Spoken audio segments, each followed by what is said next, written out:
අද මේ දාන වළඳලා මේ දානෙන් ගන්න ශක්තිය පාරට වැය කරලා ඒ පින මේ අයට ලැබෙන්න සලස්වනවා. හැම දිනාටම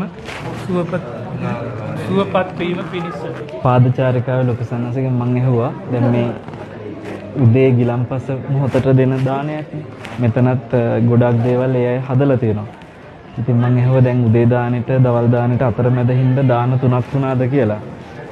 උන්වහන්සේ කියනවා දවල් දානේදී පොඩ්ඩක් විතරක් අරගන්නවලු හැකිතාක් මේ අය පූජා කරපු එකෙන්ම අද කාය ශක්තිය මහපාරට වැය කරමින් මෛත්‍රී සිතින් ඕන්ට පින් රැස් වෙන්න හැකිතරම් අද දවස හෙට උදෑසන වෙනකන් උන්වහන්සේලා ඒ निराहाරව වැඩ ඉද්දි මේ දාණයෙන් ඉන්න උත්සාහ කරනවා කියලා උන්වහන්සේලාගේ මෛත්‍රිය ඒ කරුණාව ඔබ දන්නද ඊට පස්සේ මොකද උනේ කියලා? දවල් දානේ ඊටාම ප්‍රණීත විදියට සකස් කරලා තිබුණත් උන්වහන්සේ දවල් දානෙන් ටිකක්වත් අරගත්තේ නැහැ. බොහෝ සංඝයා දවල් දානේ වළඳන්නේ ඉන්න නිසා උන්වහන්සේ මේ දමිල අයගේ දානේ ටිකට වටිනාකමක් දීලා ඔවුන්ට කවදාවත් දන් දෙන්න ඉඩක් නොලැබෙන පිරිසක් නිසා ඔවුන්ගේ දාණයෙන් පින්වත් ලොකු ස්වාමීන් වහන්සේ දවසම ගෙවන්න තීරණය කරලා දවාලේ වැළඳුවේ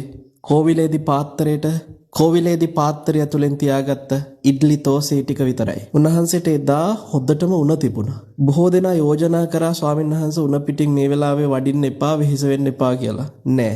උන්වහන්සේ කෝවිලේ අර පුංචි දාන ටික විතරක් වළඳලා උණ පිටින් එදා කිලෝමීටර 22කට ආසන්න දුරක් වැඩම කළා. ලොකු සයන්හන්සේගේ මේ කාර්යයට තවත් එක සයන්හන්ස නමක් එකතු වුණා. උන්වහන්සේත් එදා දවාලේ වැළඳුවේ කෝවිලේ ටික විතරයි. ඒ මෛත්‍රිය, ඒ කරුණාව හරි පුදුමයි.